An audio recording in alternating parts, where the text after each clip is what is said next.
चंदन है इस देश की माटी, चंदन है इस देश की माटी।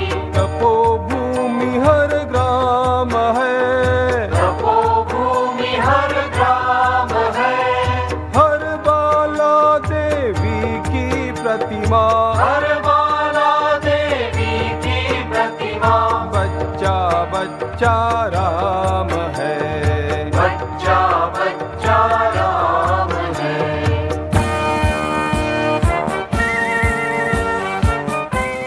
स्वामी जी, आज हम सब विवेकानंद केंद्र के कार्यकर्ता यहाँ उपस्थित हैं। हम सारे जीवनव्रती, शिक्षार्थी, सेवाव्रती तथा वानप्रस्थी कार्यकर्ता हैं। हमारे जीवन में भी हमने हमारे कार्य के द्वारा स्वामी विवेकानंद जी का आदर्श और भारत माता का कार्य नित्य रूप से चले, ऐसा ही व्रत लेते हुए हम कार्यरत हैं।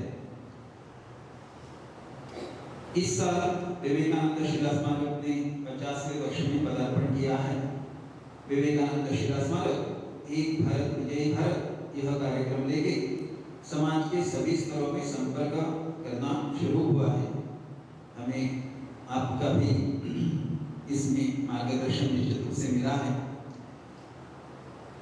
आज से यह 7 दिन चलने वाली महाभारत की कथा विशेषतः कार्यकर्ताओं के लिए यह हम सबको निश्चित रूप से आनंद देगी और हमने जो व्रत इस राष्ट्र के कार्य के लिए लिया है वह और अधिक दृढ़ होगा और हमारा जो कार्य समर्पित और अधिक समर्पित होते हुए कार्य करने के लिए हम और अधिक तैयार होंगे। मैं स्वामी जी से महाभारत की कथा शुरू करने के लिए प्रार्थना।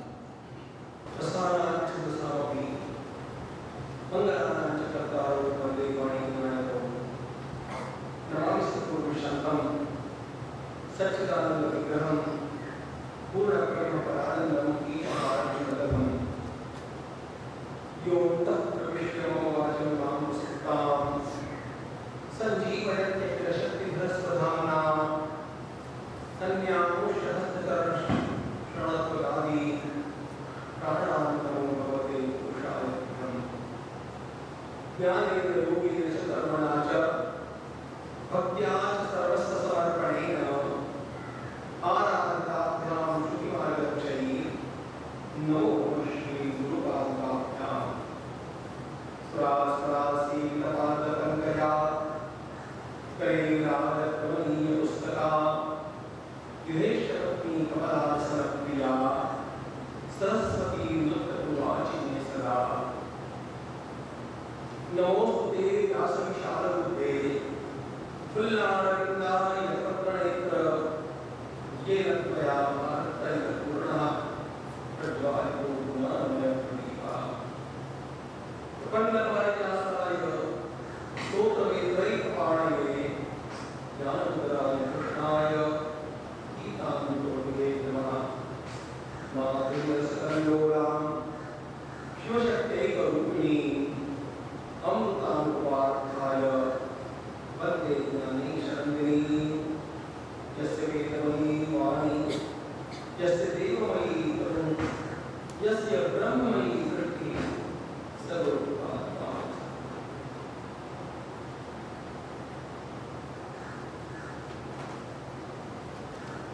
ओम नमो भगवते वासुदेवाय नारायणं नमस्कृत्य नरं चैव नरोत्तमं देवीं सरस्वतीं व्यासं ततो जयमुदीरयेत्। नमस्कृत्य ऋषिकेशं चराचरगुरुं हरिं प्रवक्ष्यामि तं पुण्यं व्यासस्याद्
मेरे लिए भी अनोखा है और आपके लिए भी अनोखा है।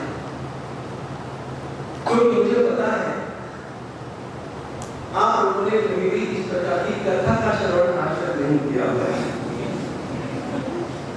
इसलिए आपके लिए पहला अनुभव है। और मेरे लिए ये पहला अनुभव इसलिए है कि आप जैसे बचे हुए इस देश के लिए भारत माता के समर्पित लोगों के सामने मैं पहली बार बोल रहा हूं। जब ये आयोजन निश्चित हुआ तो मुझसे ये कहा गया था, ये कहा कि आप तो हजारों लोगों के सामने रोज बोलते हैं और केंद्र में आकर के आपको केवल लगभग 100 लोगों के सामने बोलना है। इसलिए हमें आपसे अनुरोध करते समय थोड़ा संकोच होता है। मैंने झट से कहा आप इस बात का संकोच मत कीजिए, क्योंकि मुझे पता है विवेकानंद केंद्रकार के जीवन बती अपने जीवन को दांव पर लगा करके भारत माता की सेवा में इस प्रकार समर्पित है कि मेरे सामने बैठने वाला एक व्यक्ति नहीं होता है, उसके साथ हजारों लोग सुन रहे हैं। इस प्रकार की मेरी भावना है। The creative minority, ये सारा संसार बनाया जाता है और बिगाड़ा जाता है चंद लोगों के द्वारा, थोड़े से लोगों के द्वारा, मुट्ठीभर लोगों के द्वारा, जो लोग अपने जीवन में निश्चय करके एक मार्ग पर चल पड़ते हैं और अपने लक्ष्य को साध्य करने के लिए अपना सब कुछ दांव पर लगा कर चलते हैं। संसार में बाकी जो भीड़ है वो तो अनुगामी भीड़ होती है, लेकिन आप लोग इस देश के निर्माता हैं। इस देश का भविष्य आप लोगों के द्वारा साकार किया जा रहा है और इसलिए 20 वर्षों से मैं महाभारत की कथा कर रहा हूं, लेकिन आज मेरा मन जितना आनंद से भरा हुआ है उतना कभी नहीं था। इतना आनंद अनुभव करता हुआ मैं आपके सामने कुछ बातें रखना चाहूंगा।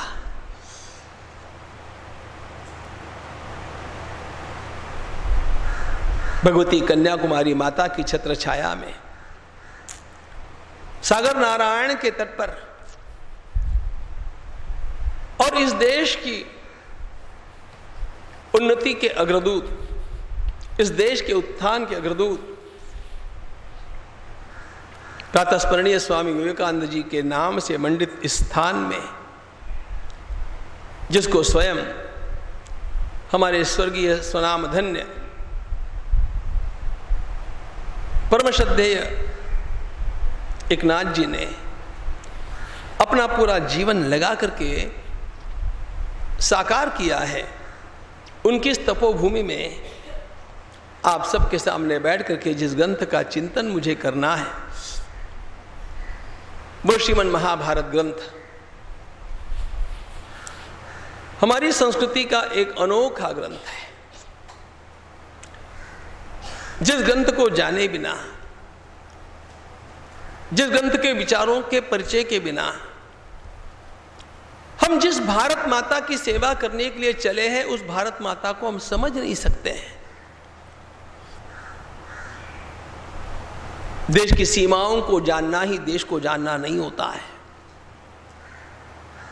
देश केवल एक भूमि का, जमीन का टुकड़ा नहीं होता है। हर राष्ट्र की अपनी एक परंपरा होती है और उस परंपरा को जानने के लिए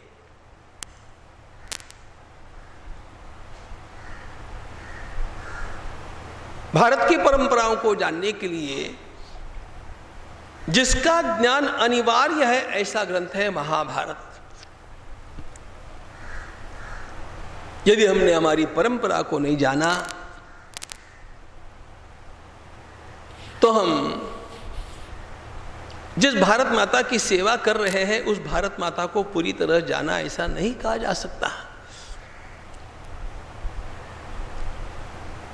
हम केवल एक भीड़ नहीं हैं, हम समाज है। नहीं, हम एक राष्ट्र है। और राष्ट्र में 3 बातों की आवश्यकता होती है। जो भी राष्ट्र होगा वहां भूमि तो अवश्य होगी। भूमि राष्ट्र का एक हिस्सा है, एक पहलू है। राष्ट्र का दूसरा पहलू है वहां पर निवास करने वाले लोग अथवा समाज। लेकिन केवल भूमि और लोग अथवा समाज, इन दोनों से राष्ट्र नहीं बनता।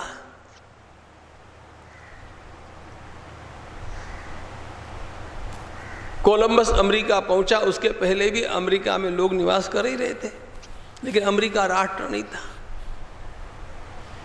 अफ्रीका में लोग निवास कर ही रहे थे, अफ्रीका राष्ट्र नहीं था। भूमि के साथ साथ समाज और समाज के साथ साथ एक अत्यंत प्रदीर्घ परंपरा जब होती है तब उसे राष्ट्र कहते हैं।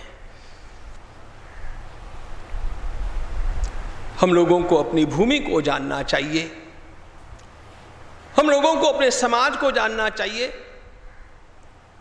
समाज की विविधता को जानना चाहिए और हमारी अत्यंत पवित्र, प्रदीर्घ और तेजस्वी परंपरा को जानना चाहिए। इस देश की परंपरा के विचार कितने तेजस्वी रहे हैं, कितने तेजोमय रहे हैं, कितने परिपूर्ण रहे हैं, यह जानने के लिए सर्वाधिक आवश्यक यदि किसी ग्रंथ का अध्ययन होगा तो वह महाभारत है। ध्यान रखना।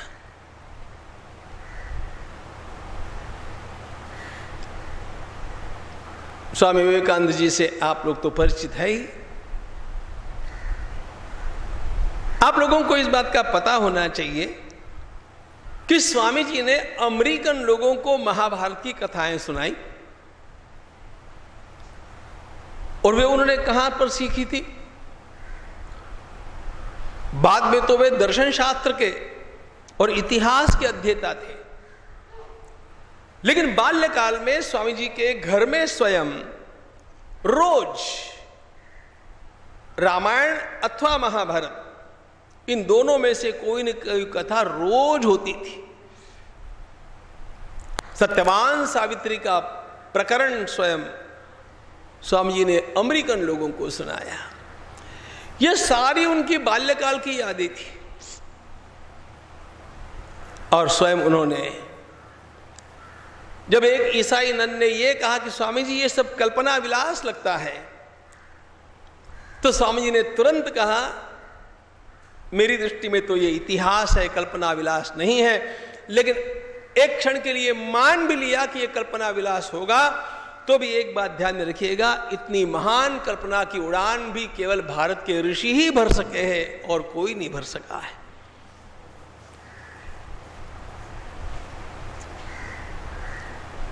जिस ग्रंथ का हम अध्ययन करना चाहते हैं, जिस ग्रंथ का हम थोड़ा सा परिचय प्राप्त करना चाहते हैं, ध्यान रखना, हर विजिगीषु समाज को, विजिगीषु राष्ट्र को इसी ग्रंथ का श्रवण करना बहुत आवश्यक है, क्योंकि यह विजय का ग्रंथ है। महाभारत का मूल नाम ही जय है। जयो नामेतिहासोऽयम्। आप अपने देश को पराभूत करना चाहते हैं कि विजयी करना चाहते हैं?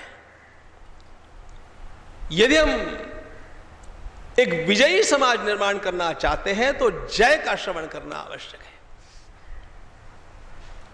अभी भी मंगलाचरण का श्लोक आपने सुना, नारायणं नमस्कृत्य नरं चैव नरोत्तमं देवीं सरस्वतीं व्यासं ततो जयमुदीरयेत्।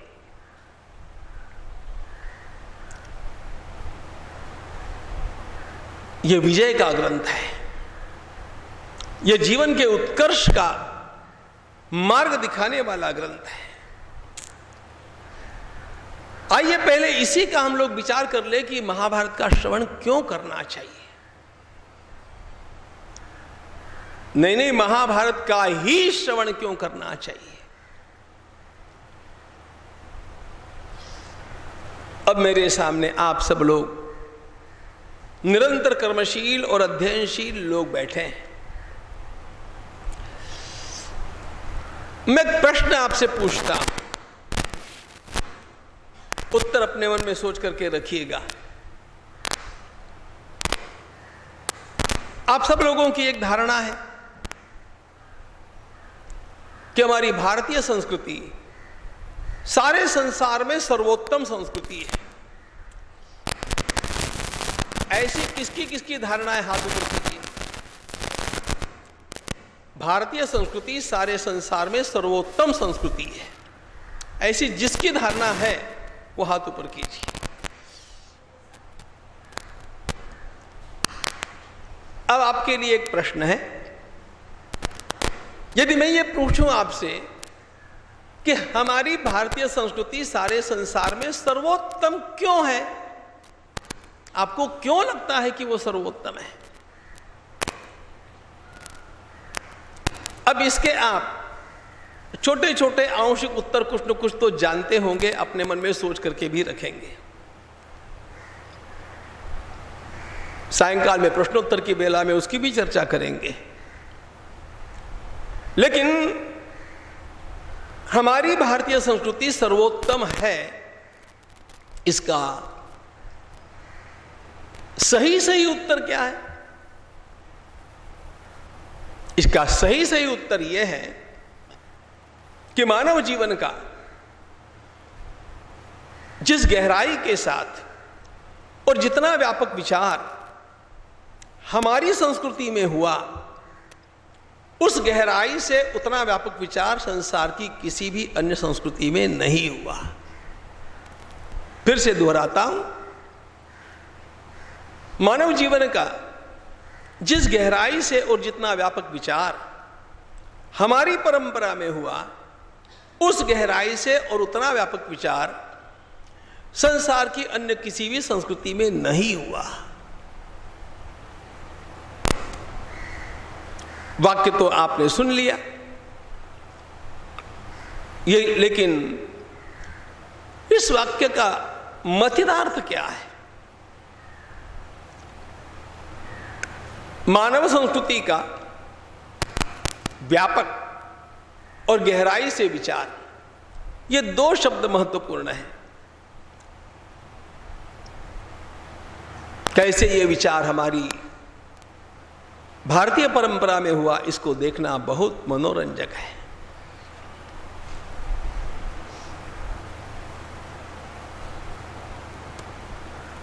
हर मनुष्य के भीतर अनेक प्रकार की आकांक्षाएं होती हैं, इच्छाएं होती हैं। व्यक्ति को लगता है कि मैं अच्छा पढ़ा लिखा व्यक्ति बनूं, यह इच्छा है। मैं धन कमाऊं, एक इच्छा है। मेरा अच्छा सुखी परिवार हो, मेरे बालक अच्छे पढ़े, मेरा अच्छा घर हो, मेरा कोई वाहन हो। इस प्रकार की अनेक इच्छाएं हमारे मन में होती हैं। इच्छा विहीन व्यक्ति कोई होता ही नहीं। व्यक्ति है तो उसके अंतःकरण में इच्छाएं हैं। ये इच्छाएं रखना गलत है कि सही है? विस्तार से विचार हम आगे करेंगे, लेकिन यथार्थ यह है कि इच्छाएं हमारे भीतर हैं। हमारे शास्त्रकारों ने मानव जीवन का विचार करते समय इन सारी इच्छाओं को मिला करके एक नाम दिया, काम। काम शब्द का मूल अर्थ है इच्छा, किसी भी प्रकार की इच्छा यानी काम। बड़ी विशेष बात है कि उन्होंने कहा काम मनुष्य के जीवन का एक पुरुषार्थ है। पुरुषेण अर्थिते इति पुरुषार्थः। मनुष्य को प्राप्त करना चाहिए, मनुष्य को चाहना चाहिए, ऐसी विधा को पुरुषार्थ कहते हैं। हमारे मन की सारी इच्छाओं को एक नाम दिया, काम। काम एक पुरुषार्थ है कहा।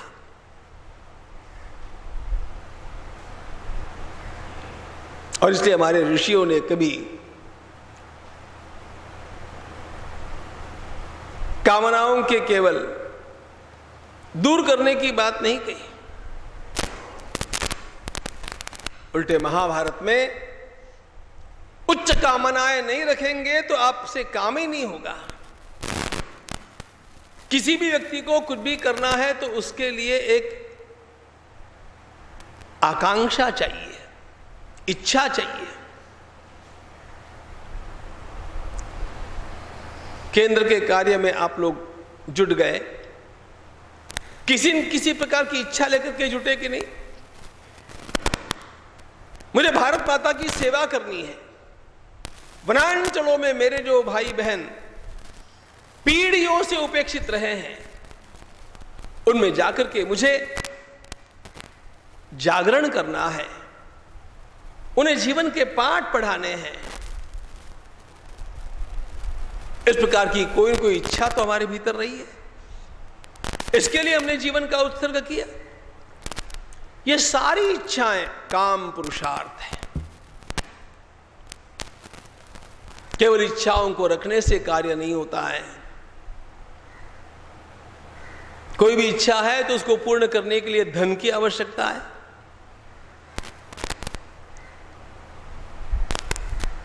किसी भी इच्छा को पूर्ण करने के लिए किसी न किसी मात्रा में धन आवश्यक है। हमारे ऋषियों ने इसको नाम दिया अर्थ। अर्थ एक दूसरा पुरुषार्थ है। मनुष्य को अच्छी कामनाएं रखनी चाहिए।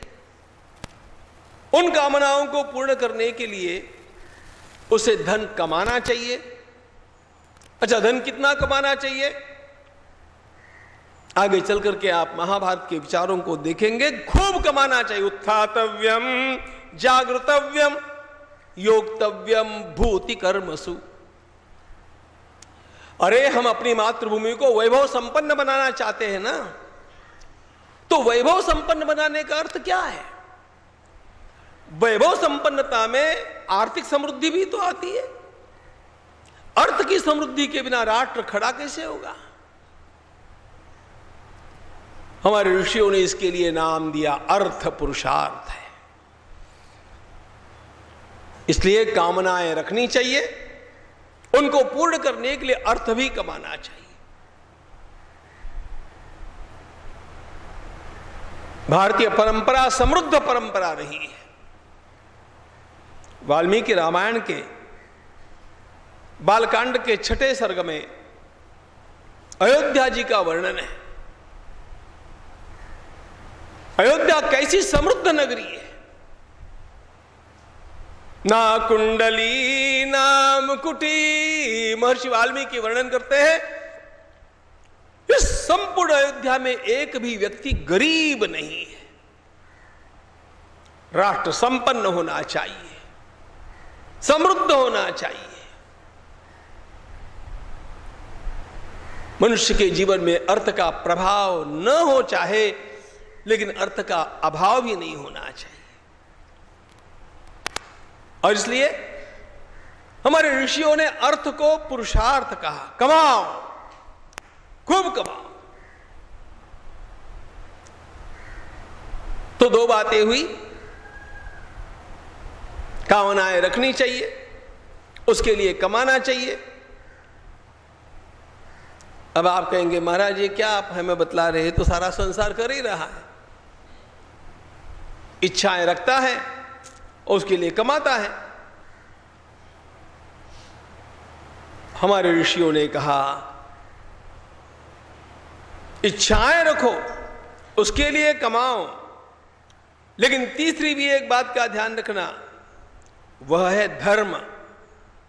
समाज के जीवन में जो नीति मूल्य चलते आए हैं, उन नीति मूल्यों के अंतर्गत रहते हुए आपकी इच्छाएं रहनी चाहिए। उन नीति मूल्यों के अंतर्गत रह करके ही आपको कमाना चाहिए।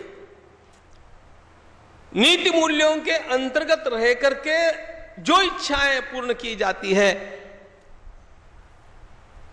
भगवत गीता को आप जानते हैं, श्रीमद् भगवत गीता में भगवान कहते हैं नीति मूल्यों के अंतर्गत रह करके किया जाने वाला कामोपभोग भी अर्जुन मेरी विभूति है। धर्मा विरुद्धो भूतेषु कामोस्मि भरतर्षभ। इच्छाएं रखना गलत नहीं, लेकिन मेरे मन में कोई भी एक भी इच्छा ऐसी नहीं जगनी चाहिए जो धर्म के विरुद्ध है, जो सामाजिक नैतिक आचरण के विरुद्ध है। सामाजिक नैतिक आचरण के अंतर्गत जो इच्छाएं हैं वे ही मैं रखूं, और सामाजिक नैतिक जीवन मूल्यों के अंतर्गत जो प्रक्रियाएं आती हैं उन्हीं प्रक्रियाओं से मैं धन कमाऊं। यह धर्म का नियंत्रण तीसरा पुरुषार्थ है। पहला काम, दूसरा अर्थ, तीसरा धर्म। मैं क्रम बदल करके बोल रहा हूं समझ में लाने के लिए। और फिर चौथी बात, मैंने कितना भी कमाया, मैंने कितना भी उपभोग भी लिया, मेरा जीवन अत्यंत समृद्ध हो गया, कितने दिन जीने वाला हूं मैं? 100, 125 वर्ष? कितने वर्ष? 150? ये तो कल्पना की बात हो गई। जितना भी जीवन मुझे मिला होगा, 60, 70, 80 वर्ष का जो भी, जितना मैंने कमाया वो सब छोड़ करके जाना पड़ता है कि नहीं? बोलो कि यहां से जाने वाला अपने साथ कुछ लेकर के जाता है। आपने बचपन से अपने गांव में किसी को देखा जो साथ में लेकर के गया? जितना जितना उसके पास उसने इकट्ठा किया था सब यहीं पर छोड़ गया ना। तो मनुष्य को क्या होता है पता? और चलो बाकी कुछ कमाया होगा नहीं कमाया होगा, लेकिन ये शरीर जो उसने इतने दिनों तक संभाल करके रखा है वो तो छोड़ना ही पड़ता है, तो उसको दुख होता है।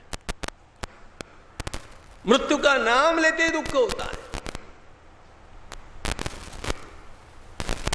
हमारे शास्त्रकारों ने एक बात सोची,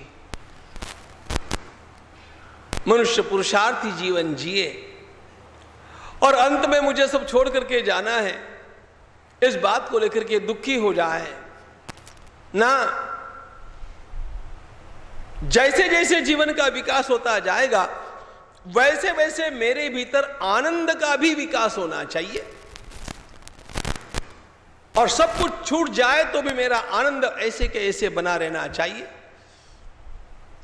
इस परमानंद प्राप्ति का नाम है मोक्ष, दुखों की निवृत्ति और परमानंद प्राप्ति। वस्तुएं मेरे पास हैं इसलिए मैं आनंदी हूं, ऐसी बात नहीं। उनके न रहने पर भी मेरा आनंद कम नहीं होगा, और तो और यह शरीर छूटने का समय भी आ गया तब भी मेरा आनंद कम नहीं होगा। इस स्थिति को प्राप्त करने के लिए मनुष्य का जन्म है, क्योंकि हर जीवात्मा अंतरंग में आनंद का अंश है। इस बात को हमारे शास्त्रकारों ने नाम दिया मोक्ष। ये 4 पुरुषार्थ है, धर्म अर्थ काम और मोक्ष, ये इनका क्रम है। चलो, इन 4 पुरुषार्थों के अलावा व्यक्ति के मन में और कोई विचार नहीं आता है। मनुष्य के भीतर निर्माण होने वाले सारे विचारों का और उसके आचरण का वर्गीकरण शास्त्रकारों ने इन 4 पुरुषार्थों में किया। पहली बात, ले चार पुरुषार्थ केवल समझ लेना एक बात है, इनको अपने जीवन में उतारना होगा तो जीवन में कुछ हमें समय का विभाजन करना पड़ेगा। समय का विभाजन किए बिना हम अच्छी तरह से काम नहीं कर सकते। कहीं जाकर के सेवा भी करनी है तो कुछ दिनों तक तो आपको सेवा का भी यहां पर प्रशिक्षण मिला होगा। एकदम से तो कोई जाकर के सेवा नहीं कर सकता, उसको पता ही नहीं सेवा क्या करना है। तो हमारे जीवन में प्रशिक्षण का एक समय होता है, प्रत्यक्ष कार्य का एक समय होता है। उसी प्रकार हमारे मनीषियों ने मनुष्य के जीवन के चार विभाग कर दिए। पहले विभाग का नाम उन्होंने दिया ब्रह्मचर्याश्रम, जिसमें अध्ययन करना, अपने को योग्य बनाना। फिर दूसरा विभाग उन्होंने कहा गृहस्थाश्रम, मैं विवाह करना चाहता हूं, एक परिवार बसाना चाहता हूं, बड़ी अच्छी बात है। गृहस्थ को भी आश्रम कहा है। देखो,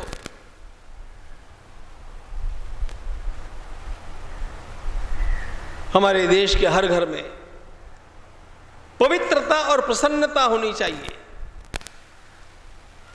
घर आश्रम तब बनता है जब वहां का वातावरण पवित्र होता है और प्रसन्न होता है, वो आश्रम बन जाता है। ऋषियों ने कहा गृहस्थाश्रम, फिर कहा अपने सारे कर्तव्यों को पूरा कर लिया, अपने लिए तो जी लिए, अब थोड़ा समाज के लिए भी जियो। खाओ घर का और सेवा करो समाज की, आत्मचिंतन के लिए तैयार हो जाओ। इसको उन्होंने नाम दिया वानप्रस्थ आश्रम। वन की ओर प्रस्थान करने की तैयारी उसमें करनी है।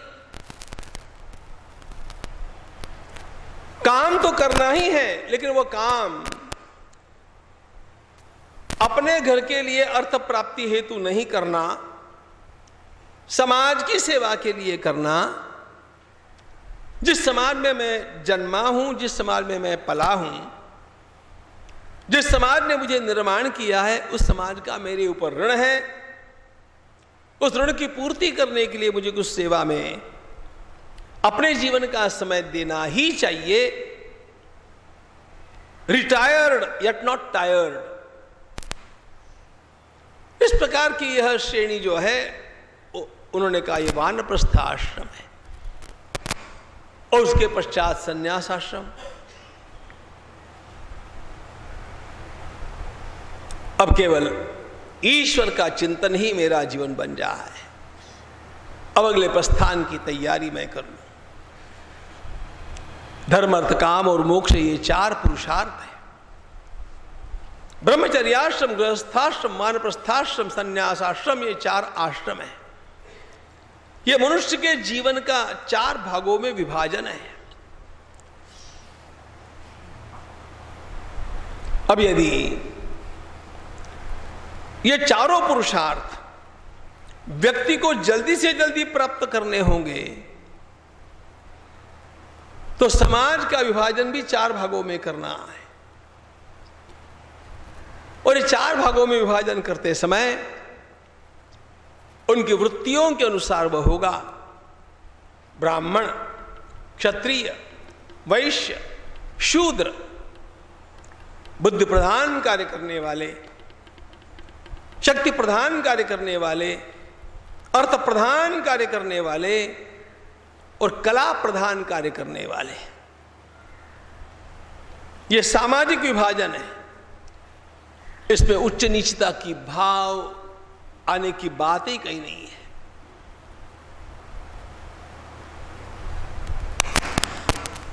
अपना अपना कर्म करने वाला हर व्यक्ति अपने कर्म के माध्यम से परमात्मा की आराधना कर रहा है, यह भाव है।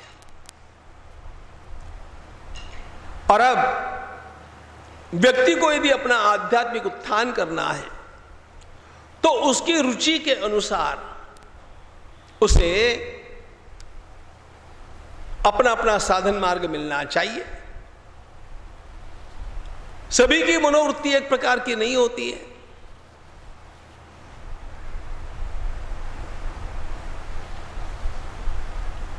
मनोवृत्तियों में कितने भेद हैं। कोई तर्क प्रधान होते हैं, कोई भाव प्रधान होते हैं। इसलिए हमारे शास्त्रकारों ने सबके लिए एक नहीं, अपने अपनी रुचि के अनुसार चुनने के लिए 4 प्रकार के साधन मार्ग बतलाए। ज्ञान, कर्म, भक्ति और योग, ध्यान।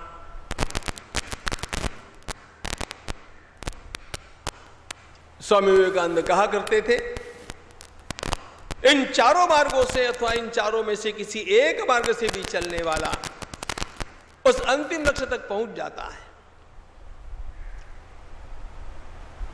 ज्ञान, कर्म, भक्ति और योग। आपने स्वामी जी के प्रवचनों को पढ़ा होगा। उनका ज्ञान योग है, उनका कर्म योग है, उनका भक्ति योग है और उनका राजयोग है। ये 4 मार्ग है। अब देखिए मूल विषय क्या है। धर्म, अर्थ, काम और मोक्ष, ये 4 पुरुषार्थ। ब्रह्मचर्याश्रम, गृहस्थाश्रम, वानप्रस्थाश्रम, संन्यासाश्रम, ये 4 आश्रम। ब्राह्मण, क्षत्रिय, वैश्य और शूद्र, ये 4 वर्ण। और ज्ञान, कर्म, भक्ति और योग, ये 4 साधना मार्ग।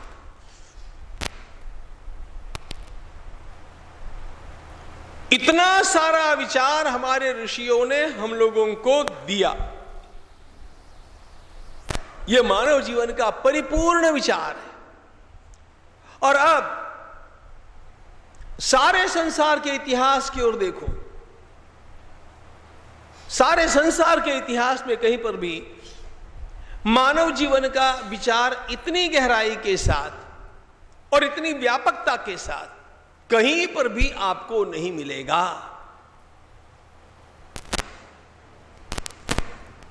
कहीं पर भी नहीं।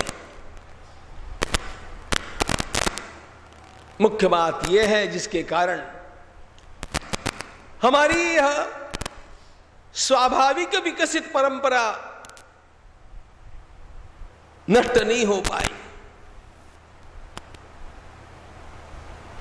जहां जहां यवनों का आक्रमण हुआ, सारे संसार का इतिहास आप देखेंगे, अधिक से अधिक 75 से 100 वर्षों के भीतर वह देश अपनी संस्कृति को खो बैठा। And all the historians agree that the only exception is India. सारे इतिहासविदों का एक मत है कि सदियों तक, लगभग 1 सहस्त्राब्दी तक परकीय आक्रमण होने के पश्चात भी अपनी संस्कृति को बचाए रखने वाला सारे संसार में एक ही देश है, उसका नाम भारत है। ईरान, मिस्र, रूमा सब मिट गए जहां से, अब तक मगर है बाकी नामो निशा हमारा। अरे कुछ बात है कि हस्ती मिटती नहीं हमारी। कुछ बात है। वो जो कुछ बात है ना, वो ये बात है। हमारा धर्म, हमारी संस्कृति इतनी स्वाभाविक है। ये मत नहीं है, ये पंथ नहीं है, ये संप्रदाय नहीं है। सारी सृष्टि जिन नियमों के आधार से चली है, उन नियमों के आधार से संपूर्ण समाज जीवन परिपुष्ट होना चाहिए। इस विचार को हमारे यहां धर्म कहा है। और इसलिए यह संस्कृति नष्ट नहीं हो पाई। लगता है कुछ तो भी कि अरे यह संस्कृति बचेगी कि नहीं बचेगी, लेकिन एकदम कोई तो भी भगवान शंकराचार्य आते एकदम कोई विद्यारण्य स्वामी आते हैं, एकदम कोई छत्रपति शिवाजी महाराज आते हैं, एकदम कोई स्वामी विवेकानंद आ जाते हैं और इस संस्कृति को पुनः परिपुष्ट कर देते हैं और लगभग नष्ट प्राय होने वाली यह संस्कृति फिर उठ जाती है। इसका मूल कारण ये मूल विचार, और इसलिए मनुष्य के जीवन का जिस गहराई से और जिस व्यापकता से विचार हमारी संस्कृति में हुआ उतना अन्यत्र कहीं पर भी नहीं हुआ। इसलिए हमारी संस्कृति सर्वश्रेष्ठ है, ऐसा हमें डंके की चोट कहना चाहिए। और यह बात आपकी कोई भी खंडित नहीं कर सकता। सारा संसार, सारे संसार का वांग्मय इसके लिए प्रमाण है।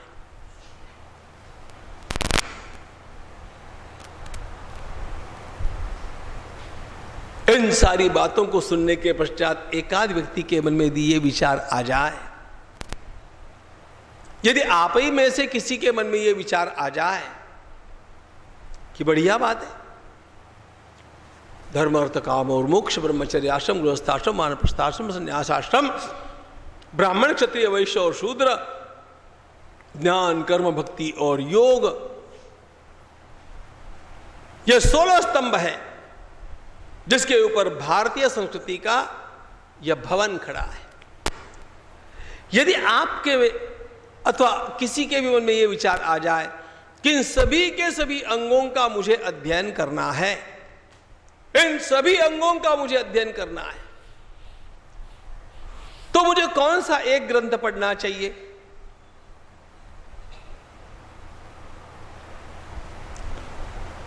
अगली पीढ़ी के बालकों से यदि आप ये कहेंगे ना, अरे 4 वेदों में ऐसा लिखा है और फिर आरण्यकों में है, ब्राह्मणों में है, उपनिषदों में है और फिर रामायण में है, महाभारत में है, 17 हमारे 18 पुराण है, वो कहेगा बाबा बाबा बाबा इतना नहीं। Please tell me one book, कोई एक ग्रंथ बताओ जिस एक ग्रंथ को पढ़ करके मुझे इन सारी बातों का पता चल जाए। एक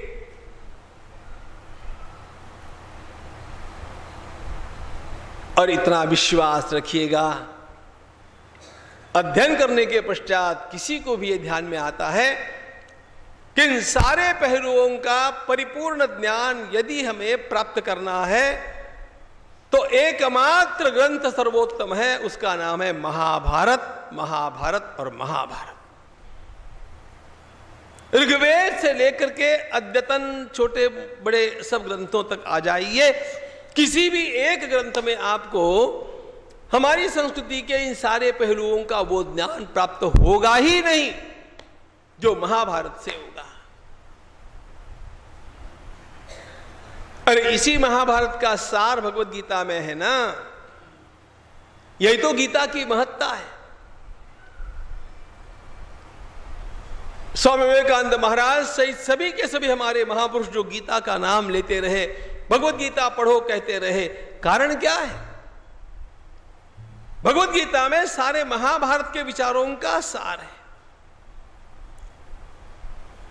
महाभारत के विचारों का सार भगवत गीता में और भगवत गीता का विस्तार महाभारत में। गीता महाभारत का सार है और महाभारत गीता का विस्तार है। इसलिए भगवत गीता को सही ढंग से समझना हो, सही ढंग से समझना हो, यथार्थ रीति से समझना हो, तो उसके लिए महाभारत के अध्ययन की अनिवार्यता है। जो महाभारत को ठीक से समझेगा नहीं, वो गीता के विषयों को भी ठीक से समझेगा नहीं। वो गीता के शब्दों के साथ भी खिलवाड़ कर सकता है, उनके कुछ भी अर्थ निकाल सकता है। और संस्कृत भाषा तो इतनी लचीली है कि विद्वान लोग उसको कहीं पर भी खींच सकते हैं। लेकिन भगवत गीता के तेजोमय विचार इसी महाभारत का वह सार होने के कारण है। इसलिए हमारे शास्त्रों ने कहा भारतम पंचमो वेद, यह महाभारत पांचवा वेद है। 4 वेद हैं, आपने सुना होगा। हमारी संस्कृति मूलतः वैदिक रही। ऋग्वेद, यजुर्वेद, सामवेद, अथर्ववेद,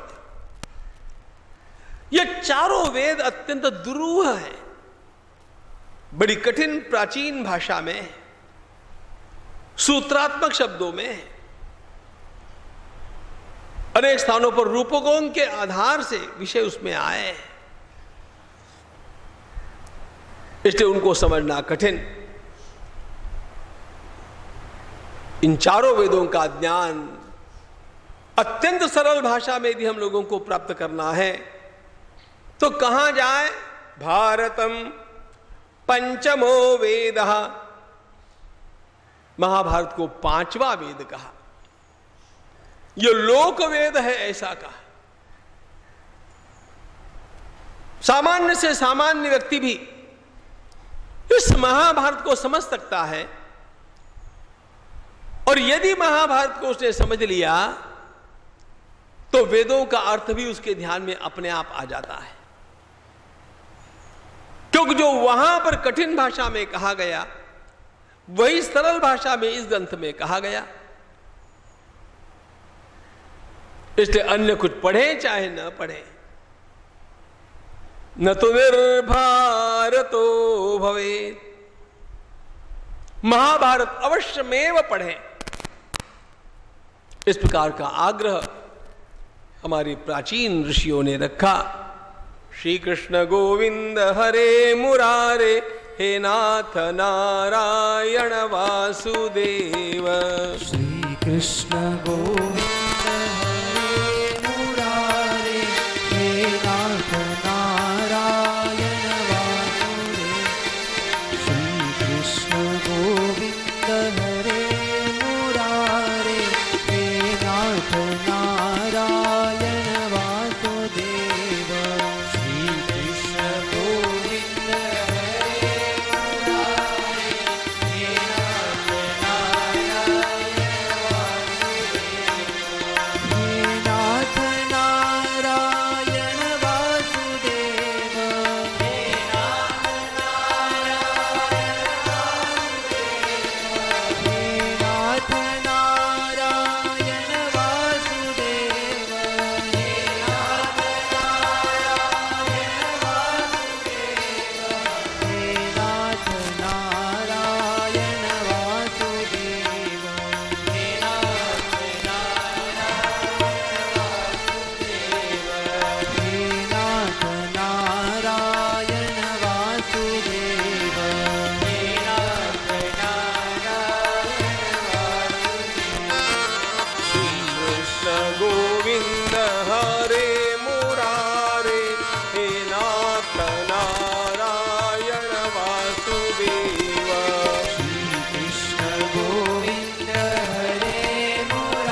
धर्मे चार्थे च कामे च मोक्षे च भरतर्षभ यदि हास्ति तदन्यत्र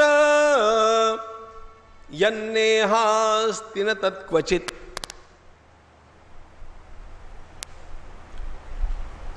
सारे के सारे शास्त्रकारों का इस बारे में एक मत है कि धर्म अर्थ काम और मोक्ष इन चारों पुरुषार्थों के बारे में जो महाभारत में कहा गया है वही अन्यत्र कहा गया है, जो महाभारत में नहीं वो अन्यत्र कहीं पर भी नहीं। यद इह अस्ति तद अन्यत्र यन्यहास्ति न तत्क्वचित्। इसका सीधा अर्थ यह है कि सारे के सारे ये विषय, सांस्कृतिक विषय, हम लोगों को इस एक ग्रंथ के परिशीलन से ज्ञात हो जाते हैं, प्राप्त हो जाते हैं। इसलिए यह ग्रंथ अद्वितीय है।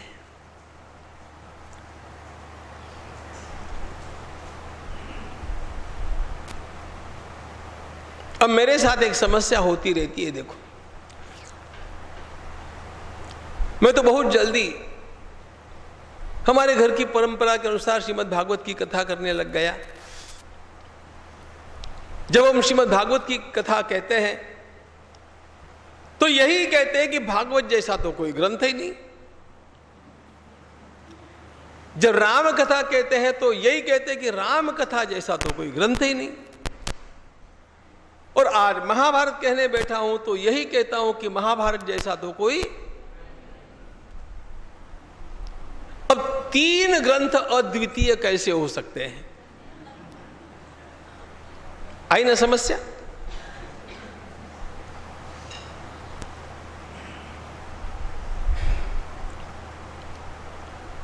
तो फिर हम क्या लोगों को बहलाने के लिए ऐसा बोलते हैं कि ऐसा कोई ग्रंथ नहीं? या जिस ग्रंथ को कहने के लिए बैठे तो उसकी प्रशंसा करनी चाहिए। भाई, जिसका ब्याह होता है उसके गीत गाए जाते हैं। अब आप में से कितने लोगों को पता है, मुझे पता नहीं है।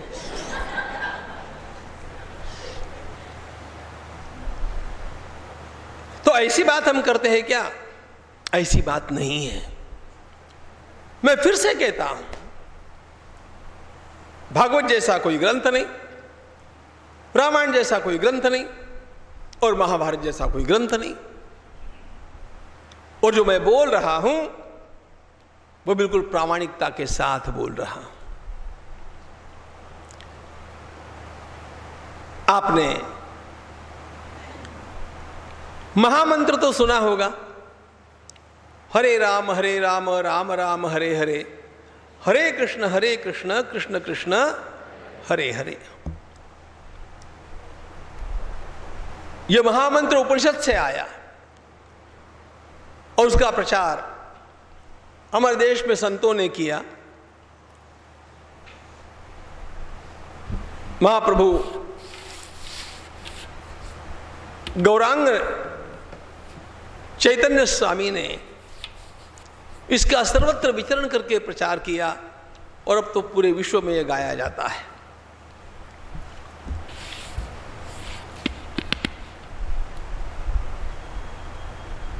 यह है महामंत्र। महाराष्ट्र के संतों ने कुछ विचार और किया। उन्होंने विचार किया कि महामंत्र तो ठीक है, लेकिन अब कलयुग है, कलयुग में लोगों के पास उतना समय नहीं होगा, उनको मिनी मिनी बातें ज्यादा अच्छी लगेगी, छोटी छोटी बातें अच्छी लगती है। तो उन्होंने इस महामंत्र का एक लघु मंत्र बना दिया। इस पूरे महामंत्र में भगवान के 3 नाम आते हैं। उन 3 नामों को जोड़ करके उन्होंने लघु मंत्र बना दिया। जय जय राम कृष्ण हरि, जय जय राम कृष्ण हरि, जय जय राम कृष्ण हरि, जय जय राम कृष्ण हरि, जय जय राम कृष्ण हरि, जय जय राम कृष्ण हरि, जय जय राम कृष्ण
राम कृष्ण हरि।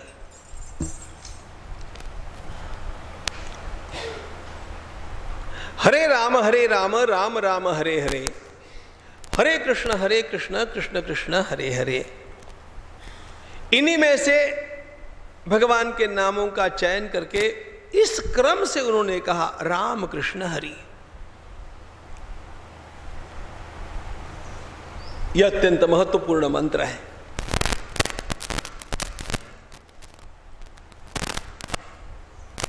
उसका जब कोई भी कहीं पर भी कर सकता है, यह तो है। लेकिन ध्यान में यह लेना चाहिए कि यह वास्तव में हमारे जीवन का अभ्यास क्रम है। हमें अपने जीवन से अध्ययन किस क्रम से करना चाहिए, वह हम लोगों को इससे पता चलता है। वो क्रम है राम कृष्ण हरि। अब एक बात, आप सब लोग पढ़े लिखे हैं, आप सबने अध्ययन किया है, और करोड़ों बालक, करोड़ों युवक अभी भी अध्ययन कर रहे हैं।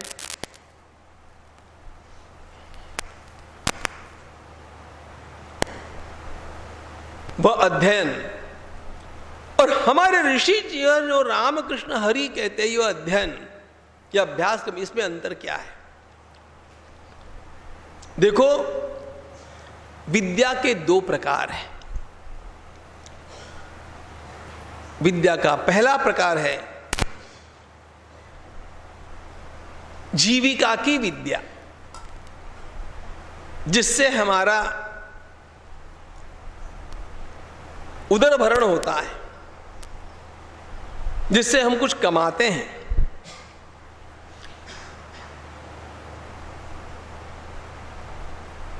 यह हो गई जीविका की विद्या, उपजीविका की विद्या। हमारे जितने भी विद्यालय हैं, महाविद्यालय हैं और विश्वविद्यालय हैं, उन सब में हम लोगों को जो शिक्षा प्राप्त होती है वो सारी की सारी लगभग उपजीविका की विद्या है।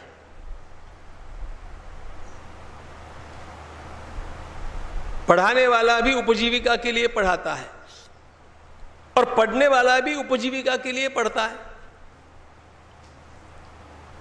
इसलिए किसी भी कोर्स का चयन करते समय वो ये देखता है कि इसमें से आगे जाकर के मैं कितना कमा पाऊंगा।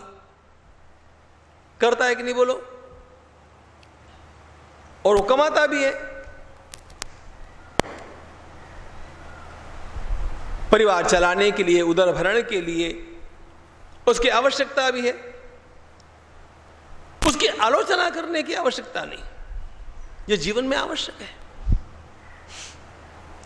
यह उपजीविका की विद्या हो गई। हमारे ऋषियों का ध्यान एक दूसरी ओर भी जाता है।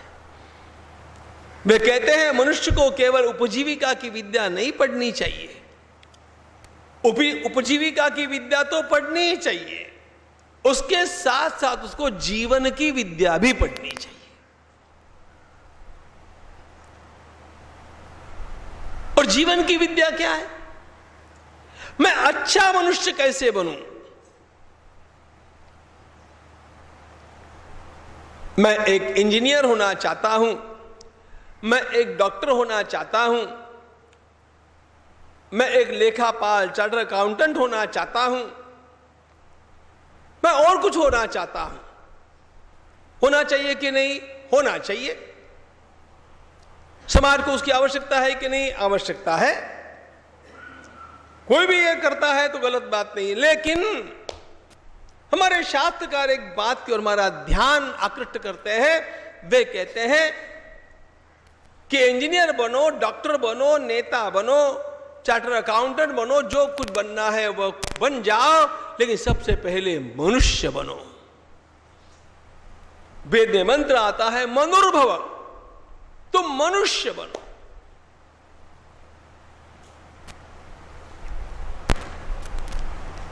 अब आप कहेंगे क्या हम मनुष्य नहीं है?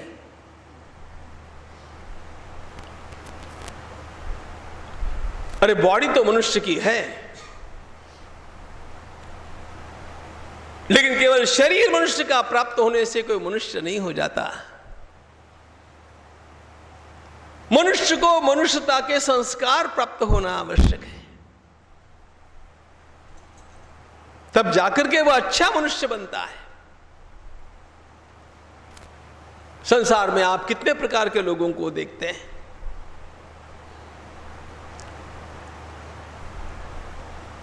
सब लोगों का आचरण अनुकरणीय लगता है क्या?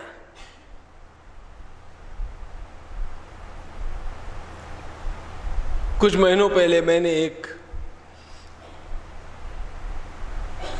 वीडियो देखा था।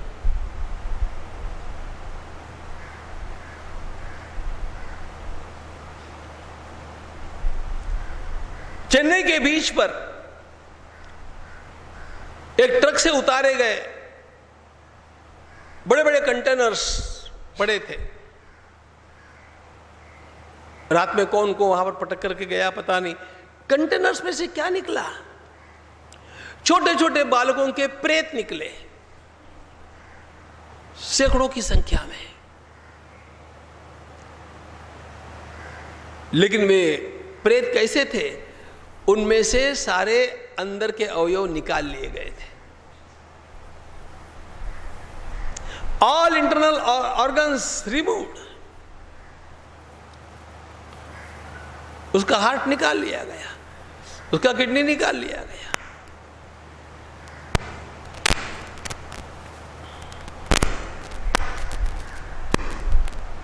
अब ये डॉक्टरों के बिना तो कोई कर नहीं सकता, क्योंकि दुर्दैव यह है कि इन बातों का भी आजकल व्यापार चलता है। यहां पर प्रश्न केवल मेरे लिए इतना ही है आपसे पूछने जैसा कि ऐसे लोगों को आप अच्छा मनुष्य कहेंगे क्या?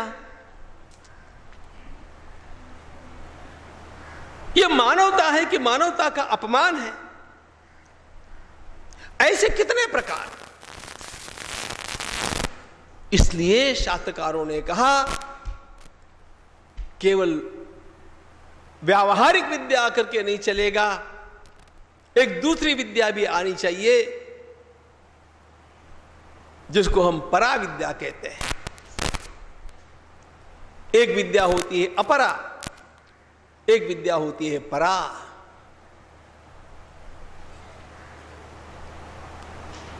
एक विद्या होती है व्यावहारिक, एक विद्या होती है पारमार्थिक,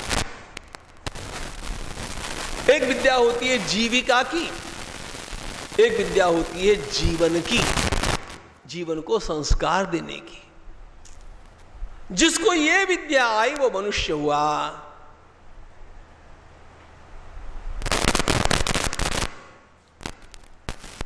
मैं अच्छा डॉक्टर बनूं, अच्छी बात है। मैं इंजीनियर, स्किलफुल इंजीनियर बन जाऊं, मैं अच्छा चार्टर अकाउंटेंट बनूं, अच्छी बात है। लेकिन मैं देश का अच्छा नागरिक बनूं, ये उससे भी आवश्यक बात है। ये अच्छा नागरिक कहां से लाएंगे? ये जीवन की विद्या से आएगा। इसलिए हमारे शास्त्रकारों ने कहा जीविका की विद्या पढ़ना अच्छा है, वो सबको पढ़नी चाहिए। उसके साथ साथ जीवन की विद्या भी अवश्यमेव पढ़नी चाहिए। और वो जो जीवन की विद्या है, अच्छा इंसान बनाने की विद्या है, उस विद्या का अभ्यास क्रम राम कृष्ण हरि है।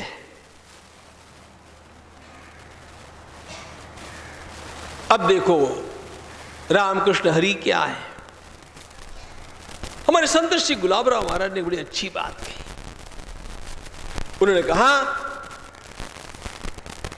मनुष्य को बाल्यकाल में राम कथा श्रवण करनी चाहिए, क्योंकि राम कथा नैतिक जीवन मूल्यों की कथा, आदर्शों की कथा है। सारे संसार का वाङ्मय आप ढूंढ लीजिए, रामायण जैसे जीवन के आदर्श आपको कहीं नहीं मिलेंगे। रामकृष्ण हरि में से राम शब्द का अर्थ है रामायण। मैं जब तक 20-22 वर्ष का हो जाऊं, मुझे राम कथा का अध्ययन अच्छी तरह कर लेना चाहिए, क्योंकि राम कथा में सारी मर्यादाएं सीखने मिलती है, राम कथा में निष्ठा देखने मिलती है, राम कथा में सर्वत्र आपको मर्यादा मिलेगी। और ये सारे संस्कार है ना, बचपन में हमारे मन में एक बार दृढ़ हो गए कि जीवन भर वो जाते नहीं है। संस्कारों को प्रदान करने का और ग्रहण करने का सर्वोत्तम काल होता है बाल्यकाल। बाल्यकाल के संस्कार दृढ़ हो जाते, पक्के हो जाते हैं। अभी आप अपना याद करो ना, थोड़ा स्वयं याद कर लो, आपको बचपन की कविताएं याद होगी अभी भी। और कल यदि केंद्र में एक गीत सिखाया गया या पिछले महीने सिखाया गया, उसकी ऊपर की पंक्ति नीचे की पंक्ति गड़बड़ हो जाएगी। बचपन का याद है, कितने वर्ष हो गए, पिछले महीने का याद नहीं है।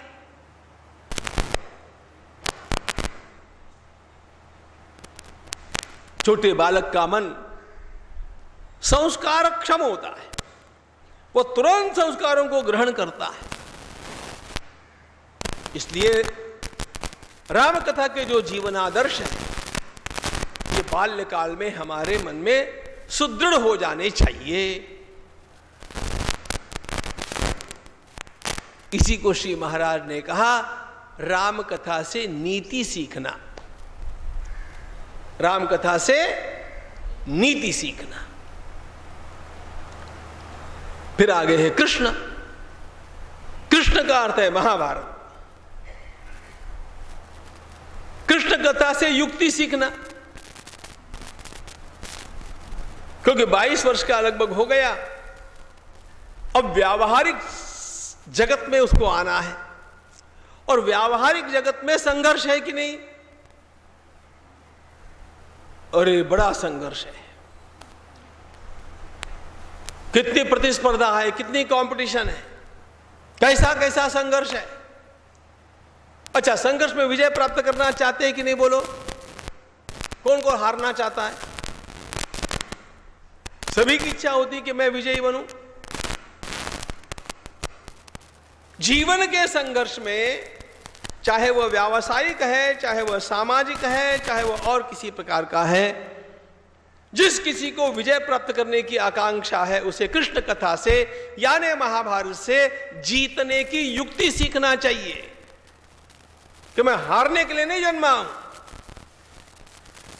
हां,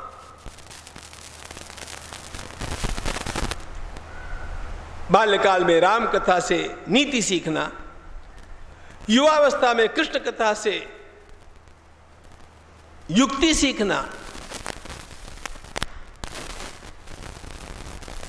और फिर वृद्ध हो गए, प्रौढ़ हो गए, 60 के हो गए, 65 के हो गए, अब श्रीमद् भागवत से भक्ति सीखना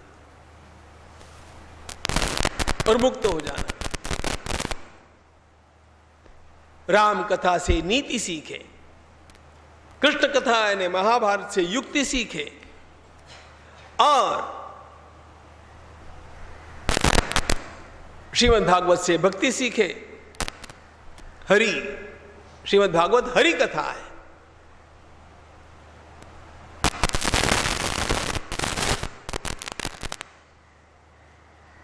ये रामकृष्ण हरि का अभ्यास क्रम है।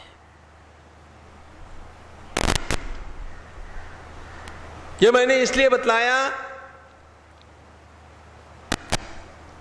कि रामायण भी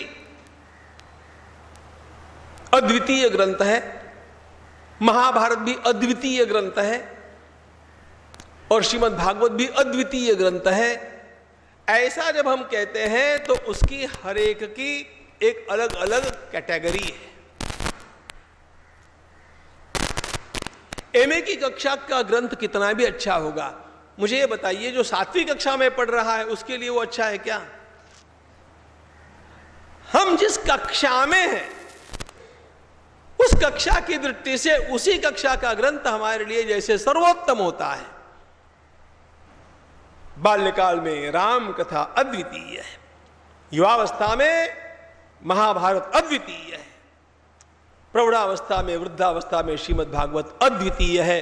इसलिए तीनों ग्रंथ अपने अपने स्थान पर अनूठे हैं, अनोखे हैं, अद्वितीय है। इसलिए जय जय राम कृष्ण हरि, राम कृष्ण हरि हमारा अभ्यास क्रम है। अब इस समय हमारे सामने महाभारत है और महाभारत का वर्णन सुनते समय हम लोगों ने एक बात सुनी, तो ये विजय का ग्रंथ है। जयो नामेतिहासोयम। देखो महाभारत में स्थान स्थान पर आपको ये विजय जय ये शब्द मिलेंगे।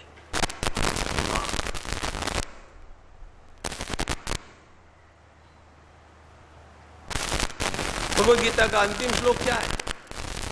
यत्र योगेश्वर कृष्णो यत्र पार्थो धनुर्धरः तत्र श्रीर विजयो भूतिर ध्रुवानीतिर मतिर्मम विजयो।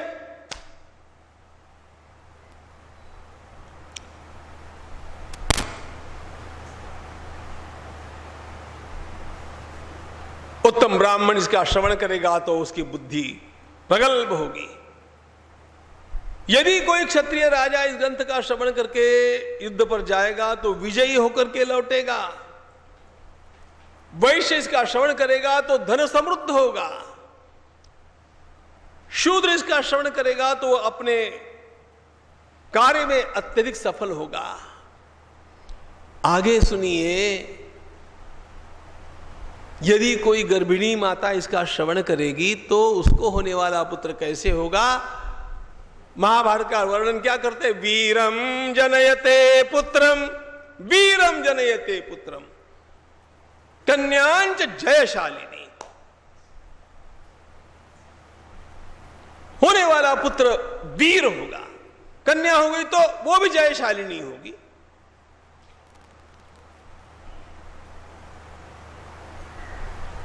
हमारे देश में है ना, आप लोगों ने सुना है कि नहीं मुझे पता नहीं, लेकिन एक प्रवाद है, घर में महाभारत रखना नहीं। देखो पता है, बाकी कोई अच्छी बात पता नहीं है, इतना पता है महाभारत के बारे में। महाभारत सुनना नहीं। एक माता जी ने मुझे कहा, महाराज महाभारत सुनने से घर में लड़ाई होती है, ऐसा मैंने सुना। मैंने कहा बिना सुने भी तो आप वही कर रहे हैं।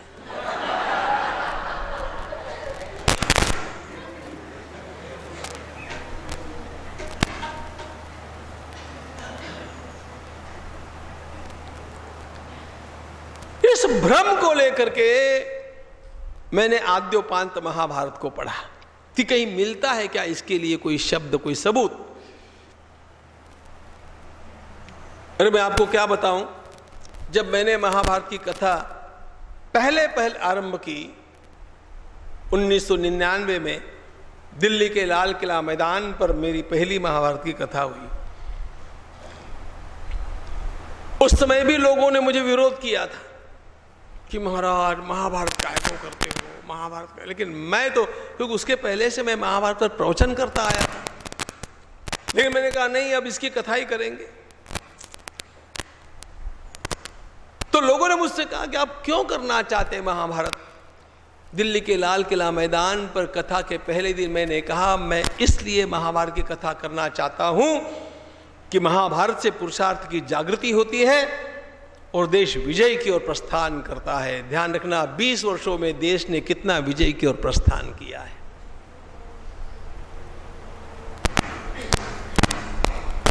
अच्छे दिन आ गए।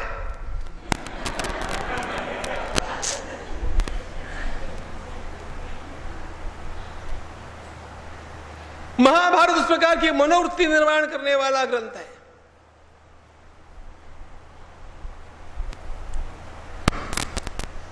आरंभ में मुझे कोई यजमान बुलाता ही नहीं था। लोग कहते भागवत की कथा करो, मैंने कहा नहीं, हम तो महाभारत करेंगे। मेरे भीतर वो कीड़ा घुस गए। और आज की स्थिति ऐसी है, पूरे देश में सारे युवक मुझे यही कहते हैं कि नहीं महाराज, महाभारत सुनना है, हमें महाभारत की कथा सुननी है।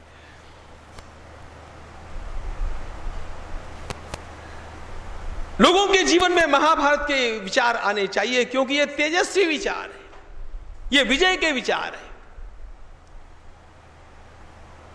और इस दृष्टि से मैंने घर में महाभारत का ग्रंथ रखना कि नहीं रखना, यह देखना चाहा तो मुझे क्या मिला पता है? महाभारत के अंतिम अध्याय में आप स्वयं पढ़ सकते हैं। महाभारतकार कहते हैं जिसके घर में यह ग्रंथ रहेगा वो जहां जाएगा विजयी होकर के आएगा। भारतम भवने यस्य तस्य हस्तगतो जयः, भारतम भवने यस्य तस्य हस्तगतो जयः। अरे विजय को मुट्ठी में लेकर के चलेगा। कितनी विशेष बात है। अब मैं विचार करने लग गया कि महाभारत पढ़ने वाला, महाभारत का चिंतन करने वाला विजयी क्यों होगा? ऐसा इसमें क्या भरा हुआ है? तो एक बात ध्यान में आई। ये बताइए विजय किसको प्राप्त होती है? सफलता किसे मिलती है?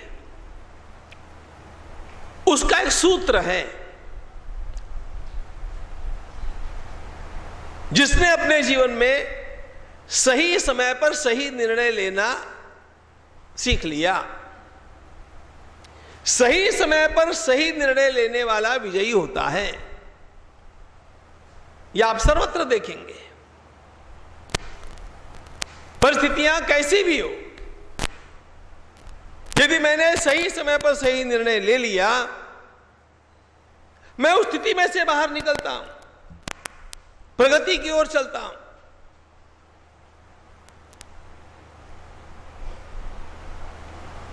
जो कोई असफल हो गए,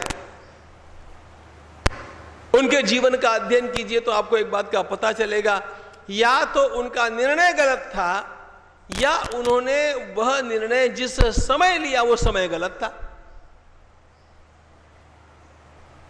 सही समय पर सही निर्णय जिसने लिया वो सफल।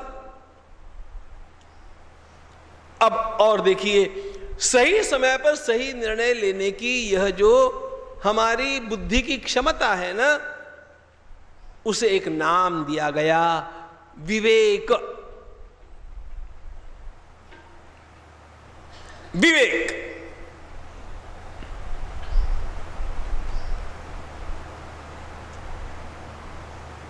एक अंग्रेजी लेखक ने विवेक की बड़ी सुंदर व्याख्या की।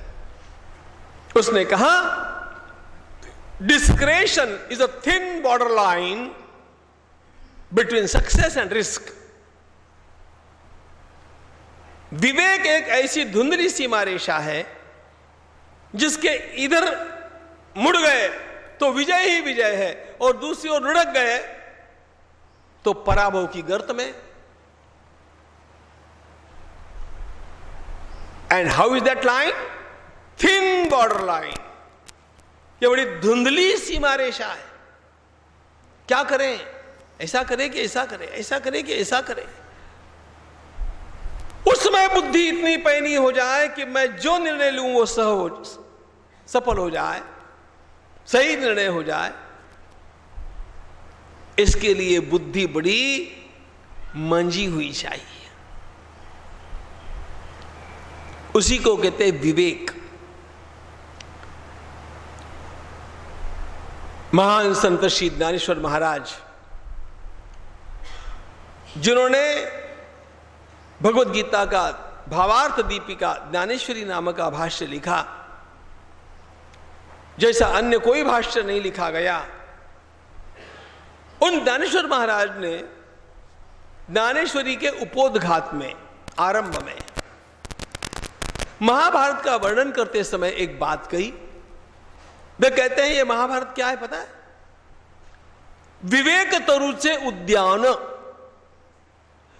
उन्होंने इसे विवेक का ग्रंथ नहीं कहा, वे कहते हैं ये विवेक के वृक्षों का उद्यान है, ये तो बगीचा है। जो जो इस बगीचे में जितना विहार करेगा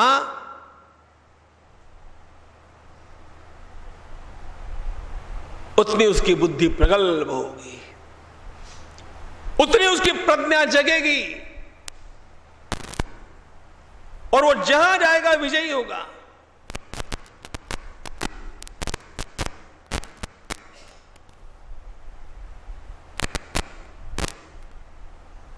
आप लोगों को पता है छत्रपति शिवाजी महाराज, जिनको स्वामी विवेकानंद भी आदर्श मानते थे, हो एक बार चेन्नई में, स्वामी जी के जीवन में आपने पढ़ा होगा, एक बार चेन्नई में कुछ लोग युवक बैठे थे और उन युवकों ने छत्रपति शिवाजी महाराज के जो विदेशी चरित्र लिखे गए उनमें से कुछ उद्धरण देते हुए कहा, शिवाजी महाराज ऐसे थे वैसे थे। एकदम स्वामी जी जो रिलैक्स होकर के बैठे थे, तन करके बैठ गए, कहा सुनो। स्वामी जी ने कहा सुनो, आपको शिवाजी महाराज का जीवन पता नहीं है, क्योंकि आपने विदेशी लोगों के द्वारा लिखे गए चरित्र उनके पढ़े हैं। मैं आपको बताता हूं छत्रपति शिवाजी महाराज क्या है, और स्वामी जी के मुख का वाक्य बतलाता हूं मैं आपको। स्वामी जी ने कहा, रामायण और महाभारत में जितने सद्गुणों का वर्णन है, वे सारे सद्गुण यदि आपको एक स्थान में देखने होंगे तो शिवाजी महाराज का जीवन देखो। रामायण और महाभारत में जितने सद्गुण हैं, वे सारे एक स्थान पर देखने होंगे तो शिवाजी महाराज का जीवन। And what was Shivaji Maharaj product of? Shivaji Maharaj में यह सब कैसे आया? ध्यान रखना, शिवाजी महाराज के पश्चात हमारे देश में इन 350-400 वर्षों में सब लोगों ने उनसे प्रेरणा ली है। जो महापुरुष खड़ा हुआ उन्हीं से प्रेरणा लेकर के खड़ा हुआ। ये शिवाजी महाराज में कहां से आया? ये महाभारत से आया।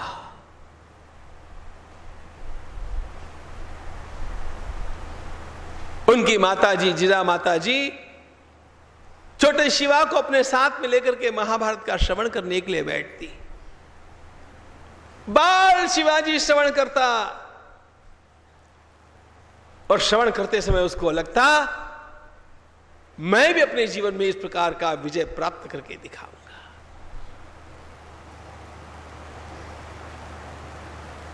मैं भी अपने धर्म के लिए कुछ महान कार्य करूंगा।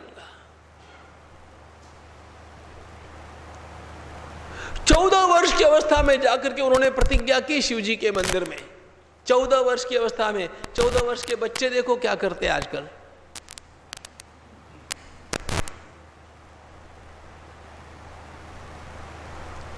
रोते हैं पिज्जा के लिए और मैगी के लिए और पबजी के लिए और पता नहीं किसके किसके लिए। ये कीड़े मकोड़ों का जीवन है। आप लोग धन्य हैं कि आपने जीवन का एक महान आदर्श अपने सामने रखा। 14 वर्ष की अवस्था में शिवाजी महाराज के भीतर ये सब कहां से आ गया? कॉलेज नहीं गए थे जी, लेकिन महाभारत से सीखा, राम कथा से सीखा। 14 वर्ष की अवस्था, 16वें वर्ष में तो उन्होंने पहला किला जीत लिया। At the tender as of 16, और तब से उनकी सारी धारणाएं स्पष्ट थी, जीवन का दृष्टिकोण स्पष्ट था, नैतिक मर्यादाएं स्पष्ट थी, लक्ष्य स्वच्छ था। क्यों? विवेक जागृत हो गया था। विवेक जागृत क्यों हो गया? महाभारत ने किया।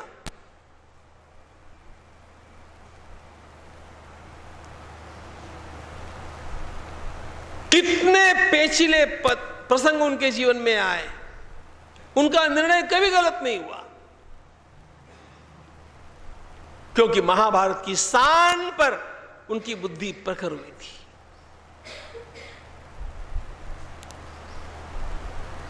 विवेक तरु से उद्यान।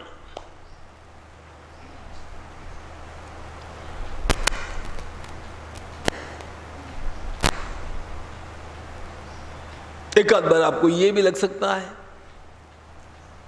कि ऐसे विजय क्यों प्राप्त होती है? इसलिए होती है कि संसार में हम लोग जिन लोगों से भिड़ते हैं ना, मिलते हैं ना, समाज में सभी प्रकार के लोग हैं। इन सब लोगों को पहचानने का सबसे उत्तम ग्रंथ महाभारत है।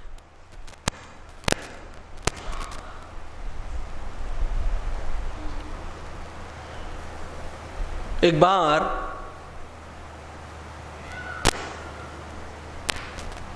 महाकवि टैगोर जी से किसी ने प्रश्न किया, संसार का सबसे श्रेष्ठ साहित्यिक कौन है, शेक्सपियर या कालिदास? टैगोर जी ने कहा दोनों भी नहीं है। मेरी दृष्टि में संसार के सर्वश्रेष्ठ साहित्यिक भगवान वेदव्यास जी है, और वो महाभारत के कारण है।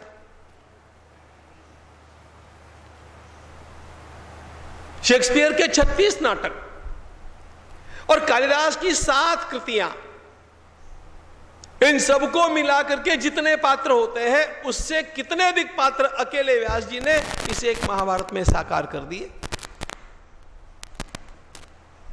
ये सारे जो पात्र हैं ना, ये केवल व्यक्ति नहीं है, इतिहास में केवल होकर के चले गए ऐसा नहीं है, ये प्रवृत्तियां हैं।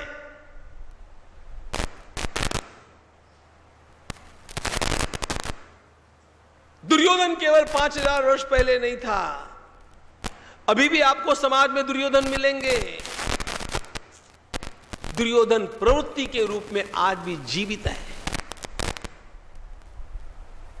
धर्मराज केवल 5000 वर्ष पहले नहीं, आज भी अनेक लोग धर्मराज जैसे आपको जीवन जीने वाले मिलेंगे। शकुनी मामा केवल उस समय नहीं थे, आज भी मिल सकते हैं, कदाचित अपने खुद के भीतर भी मिल सकते हैं।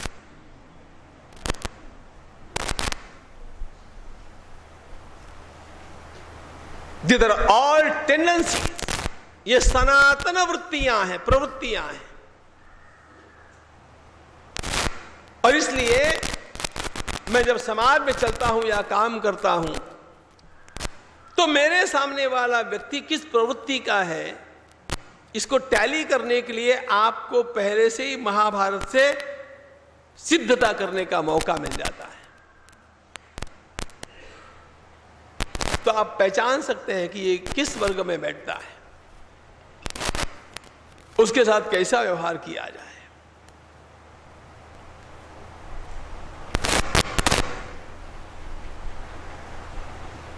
भिन्न भिन्न प्रकार के लोगों के साथ भगवान श्री कृष्ण ने महाभारत में कैसा कैसा व्यवहार किया है, उसको ध्यान में लेकर के जब हम व्यवहार करते हैं, तो फिर पराभव नहीं होगा, तो सफलता ही प्राप्त होगी। ये सारी युक्तियां भगवान वेदव्यास जी महाराज ने इस एक ग्रंथ में इतिहास को माध्यम बना करके दे दी। इसलिए मैं तो महाभारत को केवल ग्रंथ मानता ही नहीं हूं, ध्यान रखना। It's a brainstorming program of Bhagwan Vedvyas ji Maharaj. Brainstorming programme.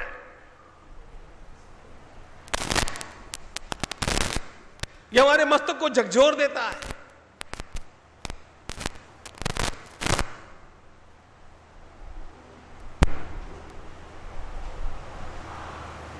पेचीदी स्थिति में भी निर्णय कैसे लेना चाहिए यह सिखाता है। It's just like the case studies.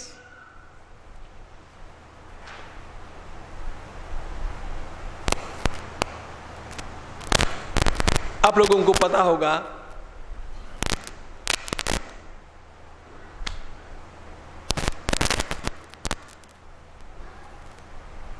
न्यायालय में खड़े होने वाले बड़े बड़े वकील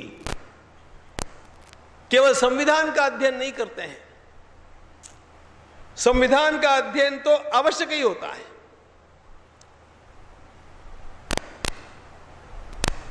लेकिन संविधान का अध्ययन तो सभी का समान है। उनके भीतर जो कौशल्य जगता है वो कहां से आता है? जिस वकील ने जितना अदालत में चली हुई पुरानी केसेस का अध्ययन किया होगा, उतना उसे अधिक सूक्ष्म ज्ञान होता है। कानून की किस पंक्ति का अर्थ सुप्रीम कोर्ट ने कौन सी केस में क्या किया था, यह जब वो कोर्ट करता है तो इस समय के न्यायाधीश को भी विचार करना पड़ता है। इसको कहते हैं case studies. What is Mahabharata? हमारे धर्मशास्त्र के केस स्टडीज का नाम महाभारत है, ध्यान रखना। धर्मशास्त्र में तो नियम दिए गए जैसे संविधान में दिए जाते हैं, लेकिन धर्मशास्त्र के पंक्तियों का अर्थ कैसे करना चाहिए, ये महाभारत की केसेस देख करके, महाभारत के प्रसंगों को लेकर के जब किया जाता है ना, तब समाज कभी हारेगा नहीं, तो व्यक्ति कभी मुरझाएगा नहीं, उसके जीवन में उत्कर्ष ही उत्कर्ष भरा जाएगा। इसलिए उत्कर्षशील समाज का निर्माण करना हो तो महाभारत का अध्ययन अत्यंत आवश्यक है। एक अंतिम बात का विचार करके बात को पूरी करता हूं।